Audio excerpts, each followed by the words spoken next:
20 lat, oryginalnego sali tylko 16. Przecież stara beja takie miała właśnie ponad 200 koni. Daje znaki na obrotach, a ja już zaraz wyjadę, już otwarte wrota. Daję o sobie znać beja, ten basowy dźwięk. Silnik 8 na V, że dźwięku słuchać się chce. Dużo przestrzeni, właściwa ergonomia. To auto nie wie chyba co to ekonomia. Beżowa skóra, większy komfort, analogia.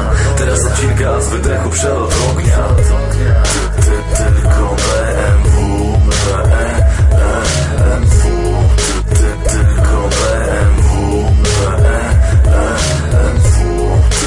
tylko BMW, tylko BMW. Teraz na mieście przyciągam ludzi wzrok. To czarna siódema ma już w sobie takie coś. Patrzę na szpanerów, co lansują się golfami. Teraz myślę, mają coś się tak z głowami. Nienawiść policji dla takiej bryki. BMW z Bawarii przecież, a nie z Ameryki.